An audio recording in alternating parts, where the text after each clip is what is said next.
There you go, NNU. I now owe you $4 fewer, and 3 of them are Monopoly. All right. Let's hear it one more time for your host, Jack Wheeler, everybody. Yes. Jack Wheeler is a student over at BSU. Boo, boo. Just kidding, they're not our rivals. They're too good. I will say, though, Jack, they've never gone up against NNU's undefeated football team. Nobody has. That's awesome. I actually am myself a first-generation Nighthawk, but that's because both my parents were Crusaders.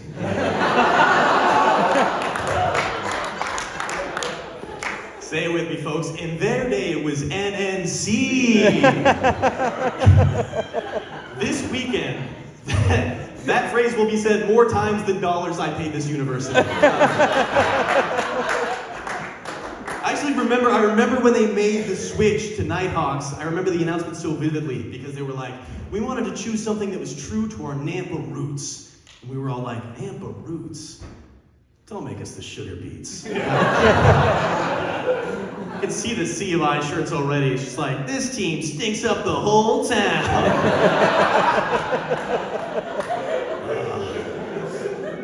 That's awesome, man. I don't know how many of you guys, I recognize all your faces, actually. No, I was going to say I don't know how many of you guys know me. I know almost all of you. It's good to be here. Some of you guys have seen me like be a student here and graduate, and that's super awesome. I'd love to chat with you guys afterwards. Come chat with all the comics afterwards. We'd love to get to know you. I ran Wednesday Night Live while I was here. We practiced on this stage all the time. It's super cool to be back. I was also in Mr. NNU and Fresherie, things like that. Any other Mrs. NNU in here?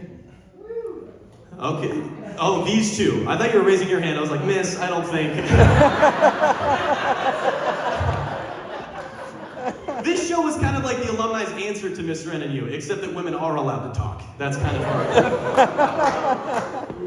Round of applause. How many of us in here are alumni?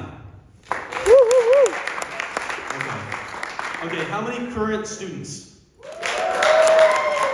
Okay. Yeah, how many chapel credits you got left? 2 minutes, so you don't know then? That's not great. There's only like 4 weeks left, and 3 of them are somehow Thanksgiving. I remember though, man, I remember what it's like. Beginning of the semester, you're all optimistic. You're like, I can get my chapel credits done by midterms. Midterms done, your calculator's out, like, can I finish by finals? What if I just did all NNU specific material tonight with 20 more minutes just at Bib Lit. Bib Lit. More like Bib Not Lit, am I right? Am I right? Sorry, Dr. Thompson, it's 9:30 in the morning and I'm a freshman. Nothing's gonna be lit until noon, at least. Oh, man. Everyone is Dr. Thompson, yeah. In that regard, that's his catchphrase. I wasn't going to tell this. This is a true story. My first semester of college, my first day, my first class was Bib Lit with Dr. Thompson. And me and Reese Wigeman, who was my roommate at the time, took a tally of every time he said the word so. And we stopped after 50. I love Dr. Thompson. He's the best, man. Any other class of 2021 in here? Yeah, no, dumb, boring, me neither. Stupid year. Hate it. Class of 2020, I graduated about a year ago. Things are good, man. Things are great. I live above ground now. Which was not always the case. This is my message of hope to all of my subterranean friends out there. You will make it to the surface. Yeah, there they are. Okay. You guys will make it, I promise. I spent about 13 months living in a basement apartment with really, really big ceilings. Sorry, I don't mean big like this way. I mean big like this way, like the ceiling touched my head. Notice that I don't say my head touched the ceiling, because I feel like that makes it my fault. And like, I'm big, but I'm still human-sized, right? This place was not. So I lived there, and it was probably about 6 months before I remembered that there are laws about places you can charge rent for. Yeah. That's a realization I had. I was like on Google, and like this article came up, because you know they're watching, and I was like, oh, right, there's actually a whole bunch of laws. It's called the International Renters Code, the IRC for short. There's a whole acronym's worth of laws. And so I'm reading this article, and it says that in order for an apartment to be like a legally habitable space, well, the ceilings have to be 7 feet tall. And so I'm like thinking about this, right? And I'm like scratching my head on the ceiling. And I'm thinking what any reasonable person would be thinking at that moment, right? Am I 7 feet tall? And so I decided I have to measure. Now, this is the part of the evening where I would have a mic with a cord, and then I would use that as a prop. You guys will have to use your imaginations. So I get out my tape measure, and I start to measure myself, but it's really hard to measure yourself with a tape measure. I'm like standing on one end, and then I'm trying to see where my head is on the other end, and I'm like, I'm looking up, I'm looking down, and I'm like, it won't go up to 7 feet. I'm trying to figure out, like, oh, why would I go up to 7 feet? And I realize I'm hitting my hand on the ceiling. So obviously, I have to go outside. So I head upstairs where the outside is, and I'm out there, and it's really easy once I'm out there to measure myself and see that I'm not, in fact, 7 feet tall, which was a huge relief in a way. Because, like, think of all the wasted potential. Like, I could have played in the NBA, you know what I mean? You ever take a second to be grateful for all the things, like all the opportunities you didn't have to miss?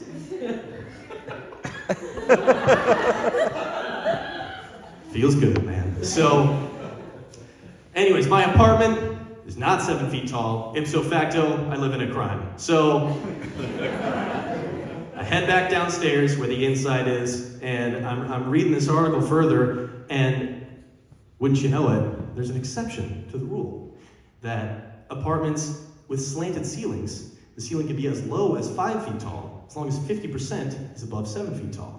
Now, my apartment did not have sloped ceilings, but it did have very uneven floors. So, I had to measure. I grabbed my jar of marbles, any guesses? And I head to the kitchen, the rumbly-tumbliest part of the apartment, and I dump out the marbles. And then I waited for all the marbles to stop rolling around and pool up in one place, because I knew that would be the lowest and therefore the tallest part of the apartment. A regular Archimedes out here. So I do that, find a spot, and then I get out my tape measure again.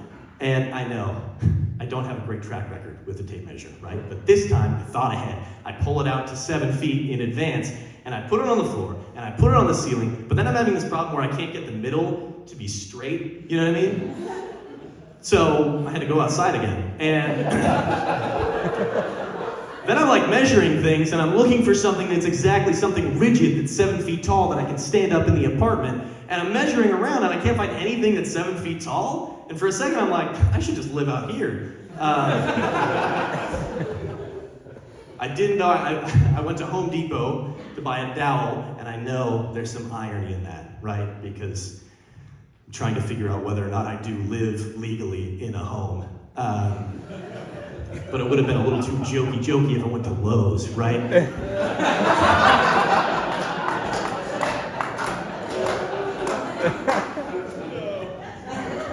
So I get a dowel, go home, downstairs where the inside is, go to set up the dowel. You can probably guess what happened next. Dowel didn't go up all the way, it gets lodged right there. And then it just hits me, you guys. It just hits me like the vent or a door frame. It hits me. My apartment, perfectly legal to live in, if we just tilt the building off the axis to the same angle that the dowel is at, because the hypotenuse is the longest leg of the triangle. So, gotta do some quick math. I break out my trusty tape measure, measure the wall. It's actually pretty easy. 74 inches, okay? The dowel is 84 inches, so I break out my trusty TI-84, inverse cosine of 74 over 84. I get 28.2 degrees. Thank you. They said I'd never use trigonometry in stand-up comedy. Come on. 28.2 degrees is less angle than a slice of pizza. Feels pretty reasonable to ask that of my landlord. So here's the letter I wrote.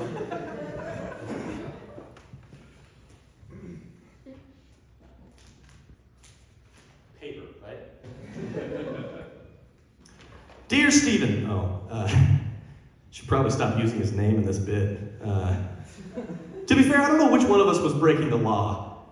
Anyways, it has come to my attention that there's like a whole acronym's worth of laws about places you can charge rent for.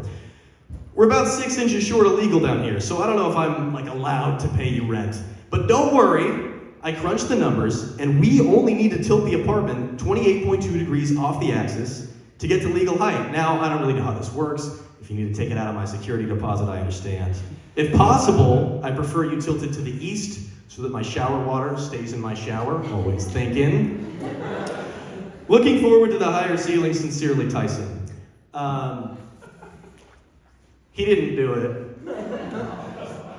So I moved out. I live above ground now. Things are great, man. I live in a house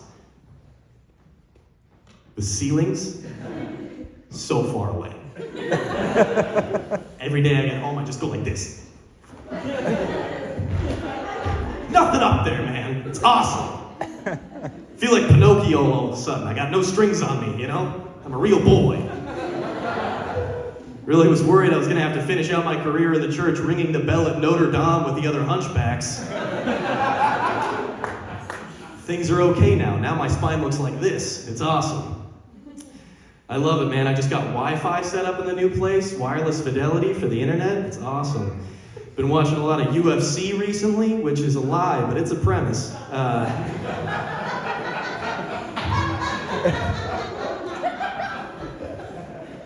Any UFC fans in the house? Okay. Any UFC fighters in the house? Good. That's good. You stay out of that. That's bad for you. It's bad. It make your fingers big, make your blood leave. It's bad. You stay out. For the uninitiated, UFC stands for Ultimate Fight. Something that starts with a C. I don't know. Ultimate Fight Conservatory, maybe. Very esoteric fighting group. Ultimate Fight Cabaret. That would explain the skimpy outfits. Maybe Ultimate Fight Church. What? Historically, what better to drive men to such violence than bad religion? So, it's just the facts, man. You learn that in Christian history too with Dr. Diane LeClaire. Am I right?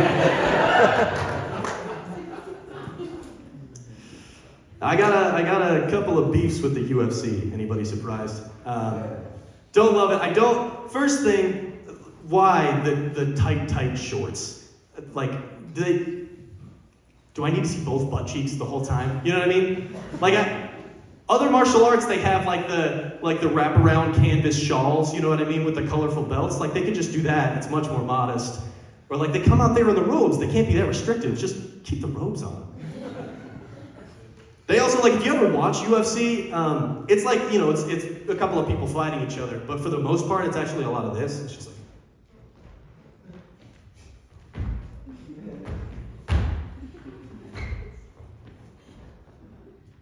Which makes sense, because if you're your job, you're not doing your job all day, right?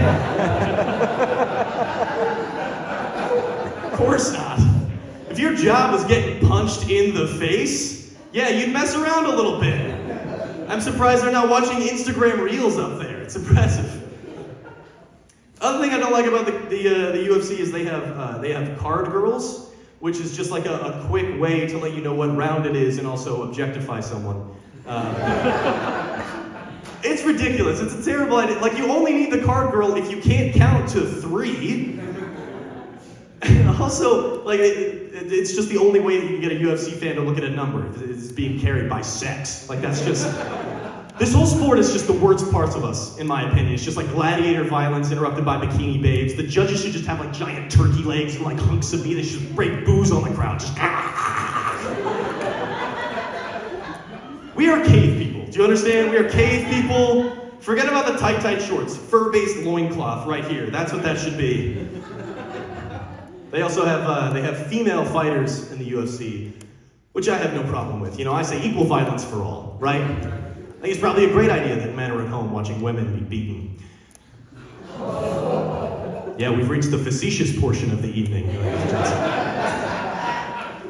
The problem I have is that they have the same card girls for both fights, Which, I'm not saying we should have card boys, although there's an argument to be made for equal objectification for all. I do think it's weird, though, that that's where the equality stops. You know what I mean? That they're just like, yes, we are strong, we are capable, we can do anything that men can. Anyways, round 3. It's the worst parts of us, man. We cover it up in the weirdest ways. Like before the fight starts, they have the fighters touch gloves as a sign of peace, which is misleading. Because the next thing that glove is gonna touch is that guy's face. Not like a caress either, like really fast he's gonna touch him. How are we supposed to respond to that, the glove touch? Like, wow, send him to the UN. You know what I mean? Move over, Greta Thunberg, there's a new hero on the block, right? It's crazy, man. If you watch UFC, the fighting is kind of broken up into 2 categories. There's wrestling and striking, or ground and pound, and isn't that very cute? But like, as you're watching the transition between these, very jarring. And you just gotta imagine this. Like, just think about 2 dudes beating the snot out of each other for 4 rounds, and then spending 3 minutes in an aggressive hug. It's adorable. It looks like he's really sorry.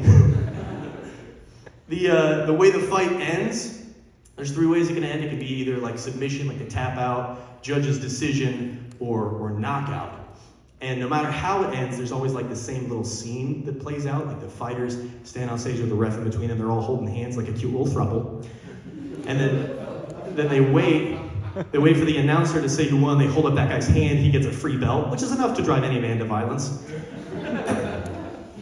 And this whole scene makes a ton of sense to me if we hadn't seen the fight that just happened, right? Because how often have you seen 2 professionals beat each other up and then go, I wonder who won?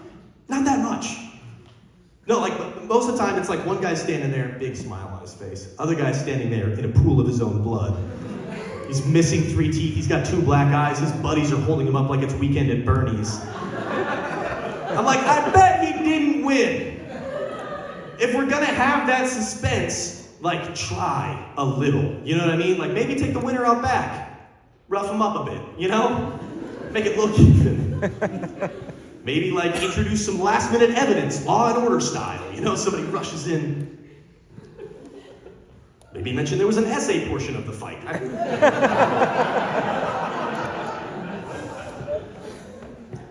When the fight's over, they interview the winner and they ask him who he wants to fight next, which is a crime.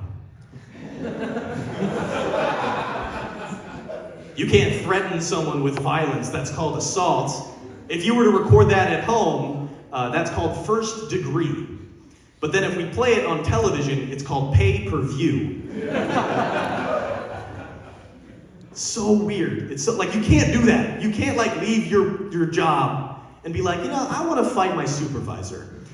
In fact, this Saturday, Jim Souther, I'm coming for you. You got a glass chin, and I'm taking you down to the first round. Eat your popcorn beforehand, folks, because he's going down quick. I'm stronger than you. I'm faster than you. I got the reach advantage, and this Saturday, I'm taking your belt. You would be arrested and fired. Be over for you. The funny thing to me is that, like, some of the fighters, especially younger fighters, will try to be really polite about it. They'll be like, oh yeah, like next, I would really like to fight Jim Souther. I really like his style. I respect him a ton, but I would absolutely destroy him in the arena. It would go down fast. Jim, if you're listening to this, I'd really love to fight you. Like, if you would do me the honor, I got the reach advantage. You got a glass chin. I'll take you down in the first round. Pretty please, sir, if you would please, I would like to fight you, please. Very jarring. It needs to be mean. The whole experience, like, none of this, like, mixing, just, like, pure mean. Let's make the weight classes meaner. I think, like, featherweight, little tiny scrawny boy weight. Bantamweight, that's like the middle, wiggly water belly dad bod squat. Heavyweight, Mr. Tubby Fat Lard fight. Please don't tell any UFC fighters about this joke. I don't like my odds, frankly. I have a glass chin. I'd go down in the first round. Oh man. Got some fun news from Walmart. We'll save that one. You guys may have noticed I'm not like other boys. Because I am like other girls. I do wear a purse, and otherwise I'm very stylish and smart and cool. I used to be like some of you, big, strong men. I had big muscles and a big burly beard, and I would say things like, I'd love having my big wallet in my back pocket, destroying my right butt cheek and spine.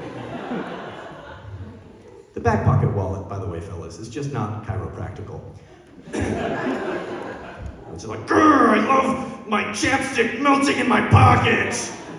More like chap drip, am I right, ladies? I want my sharp, dangly keys right here next to my huevos. I know I've kind of conditioned you to expect a pun here. I don't know, testicular assault. I don't know. I'm done. I said enough. I'm gonna be a purse guy now. And I'm gonna be able to lose everything at once. It's gonna be much better. I like it though, I like the purse. I will say, I wear a purse makes a lot of people very uncomfortable. And I know that it makes them uncomfortable because they won't call it a purse. They won't say its name like it's Voldemort or something. Like if they uttered it would topple the whole patriarchy. I don't know what they think. But like, here's how the conversation usually goes. It usually goes like this. Somebody will come up and be like, bro. But that's like your man purse though, right? No. This is a purse. Got it in the purse section at Target. I don't think they have a man purse section. They're like, bro. But that's like your satchel though, right? No. This is a purse. Look, I'm not a bag delineation expert. I don't really know what the difference is between a purse and a satchel. As far as I can tell right now, the satchel is to hold your toxic masculinity. This is a purse. They're like, bro. But that's like your man sack though. That's inappropriate. If I'm gonna go do something awesome, I'm not gonna like hand this to a nearby child and be like, hold my man sack. That's a crime. I don't wanna do this. I'm gonna look at that child in the eye. I'm gonna say, will you hold my purse, please? Because manners matter. Then I'm gonna run into that burning building and save that family of kittens because I am a hero. A hero who wears a purse.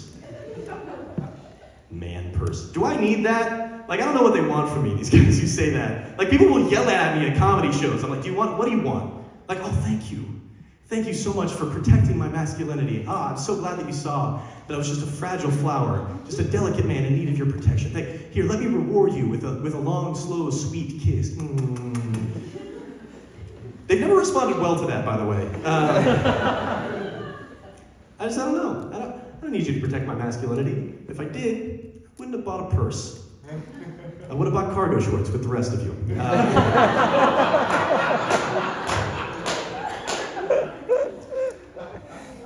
Speaking of cargo shorts, you guys got some fun news from Walmart. It's going to be very good. Yeah. Some important background first. You guys remember how, like, in 17th century France, we all, like, hated the royals because they lived in this, like, ridiculous splendor by our utter squalor, but we also kind of loved them because, like, they got to live the lives we always wanted to with, like, the let them eat cake and everything. Or, like, sorry, you guys are young. You guys know Keeping Up with the Kardashians? Same principle. So, with that in mind, the latest Walmart to open in Washington, D.C. received 23,000 applications for their 600 job openings. Yeah, it's like bureaucratic Hunger Games, but with real hunger. Yeah, I love when sci-fi becomes sci-non-fi. It's fun. So, when they had filled every position, this Walmart had a 2.6% acceptance rate. That same year, Harvard University had a 4.6% acceptance rate. Isn't it fun to watch the proletariats dress up as the bourgeoisie for a little bit, you know what I mean? It's like reaching down, even this level of wealth will be exclusive. There's a new reign of terror in town, folks. Let them eat snakes. I love imagining the guy getting the call that day. He's just like, yeah, no, I understand. Right, thank you so much. Yeah, no, I will, thank you. I didn't get into Walmart. I guess I have to go to Harvard now. All right, I'm Tyson Gusman. Thank you guys so much. Tyson Gusman.